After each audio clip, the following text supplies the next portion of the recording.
विकास की एक तस्वीर ये भी देखिए, कर्नाटक के बेंगलुरु की ये तस्वीर है और इससे ये भी अंदाज़ा लगा सकते हैं कि आखिर कर्नाटक में इस सरकार ने यानी बोम्मई सरकार ने किस तरीके से कामकाज किया है। और इसी से ये भी अंदाज़ा लगा सकते हैं कि भारतीय जनता पार्टी अगर हिंदुत्व के मुद्दे पर, हिजाब के मुद्दे पर कर्नाटक में चुनाव में जा रही है तो उसकी सबसे बड़ी वजह यही है। हिंदुस्तान की सबसे भ्रष्ट सरकार, हिंदुस्तान की सबसे ज्यादा सरकारी खजाना लूटकर अपनी जेबें भरने वाली कोई सरकार है तो वो ये बोम्मई सरकार, भारतीय जनता पार्टी की सरकार है। ये 40% कमीशन की सरकार है, ये पे सीएम की सरकार है। इन्हें हर रोज पैसा चाहिए। चुनाव के 3 महीने पहले मंत्रिमंडल का विस्तार और उसके बाद मंत्रियों को अपने अपने विभाग दिए जाएंगे, वो अपने हिसाब से काम करेंगे। सोचने वाली बात है, 3 महीने में आखिर एक मंत्री क्या काम कर पाएगा? क्या सिर्फ इस वजह से ये मंत्रिमंडल का विस्तार होगा क्योंकि नेताओं की नाराजगी को खत्म किया जाए और चुनाव में जीत के रास्ते को मजबूत बनाया जाए? कर्नाटक में ऐसा ही कुछ नाटक होने जा रहा है जहां पर अब मंत्रिमंडल का विस्तार होगा। भारतीय जनता पार्टी के केंद्रीय नेतृत्व से हरी झंडी मिलने के बाद बोम्मई सरकार में मंत्रिमंडल का विस्तार होना है। कहा जा रहा है कि इसकी घोषणा कभी भी हो सकती है। लेकिन सोचिए, एक विधायक को, एक नेता को मंत्री बनाने के बाद महीना 2 महीना तो उनको चीज़ों को समझने में ही लगता है। ऐसी स्थिति में 3 महीने के बाद यानी मई तक वहाँ पर चुनाव होना है इसी साल, तो फिर किस तरीके से वो क्या काम करेंगे इसका अंदाज़ा लगा सकते हैं। और इससे ये भी अंदाज़ा लगा सकते हैं कि आखिर कर्नाटक में इस सरकार ने यानी बोम्मई सरकार ने किस तरीके से कामकाज किया है, क्योंकि नाराज नेताओं को मनाने में ही अच्छा खासा समय लगा है और जो कर्नाटक का विकास है वो कहीं बहुत पीछे छूट गया।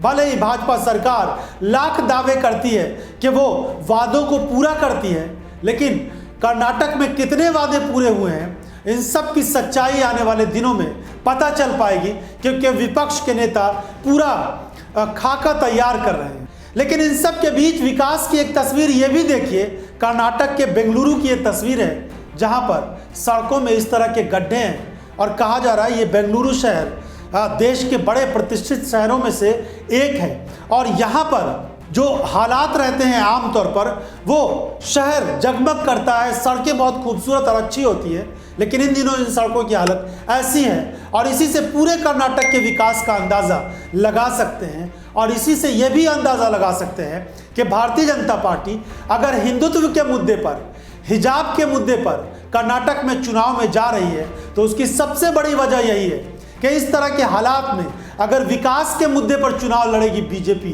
तो उसको भारी संकट का सामना करना पड़ सकता है। मगर इसके बावजूद बीजेपी के लिए एक और बड़ी मुश्किल है और वो मुश्किल है बीजेपी के नेताओं का आपसी टकराव।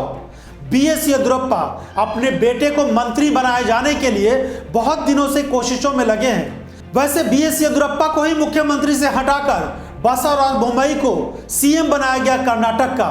उसके बाद से ही वो लगातार नाराज नजर आ रहे हैं। नाराजगी इतनी बड़ी हुई है कि भाजपा के शीर्ष नेतृत्व उनको मनाने की हर संभव कोशिश कर रहे हैं, लेकिन ये नाराजगी और बढ़ती जा रही है। कहा जा रहा है कि अगर बीएस येदियुरप्पा ने इस चुनाव में खुद को किनारे कर लिया तो भाजपा की नैया वैसे ही डूब जाएगी और बीजेपी के लिए सबसे बड़ी चिंता की बात है।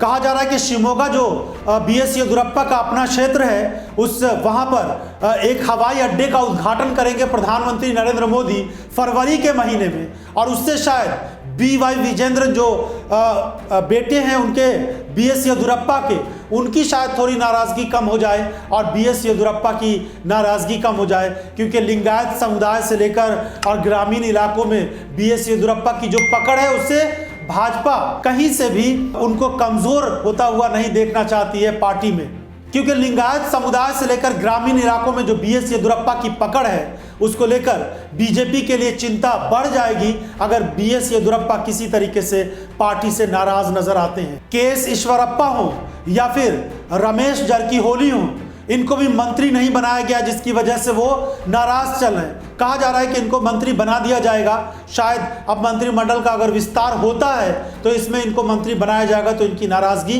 कम हो सकती है। लेकिन इतनी आसानी से इन नेताओं की नाराजगी भाजपा खत्म करा देगी और ये नेता मिलजुल कर इस चुनाव में भाजपा को जिताने की पूरी कोशिश करेंगे, पूरी ताकत लगाएंगे, ऐसा कहना बहुत मुश्किल हो रहा है। और इसीलिए कहा जा रहा है कि कर्नाटक में भारतीय जनता पार्टी इस बार सत्ता से बेदखल होने वाली है। कांग्रेस पार्टी और जेडीएस की वहां पर सरकार आने वाली है। कांग्रेस पार्टी के हौसले बुलंद है क्योंकि कांग्रेस के पास जनता के लिए कहने के लिए बहुत कुछ है। हिंदुस्तान की सबसे भ्रष्ट सरकार अगर कोई है तो वो बोम्मई सरकार है। हिंदुस्तान की सबसे ज्यादा सरकारी खजाना लूटकर अपनी जेबें भरने वाली कोई सरकार है तो वो ये बोम्मई सरकार भारतीय जनता पार्टी की सरकार है। और दोस्तों, इसे चलता करने का समय आ गया। ये 40% कमीशन की सरकार है, जैसा मुझसे पहले बोलते हुए साथी कह रहे थे। ये पे सीएम की सरकार है। इन्होंने किसी को छोड़ा नहीं। इन्होंने तो बीजेपी के लोगों को भी नहीं छोड़ा। इन्हें हर रोज पैसा चाहिए। ये दोनों हाथों से लूटते हैं, जेब भी भरते हैं और बोरी भरकर घर भी ले जाते हैं।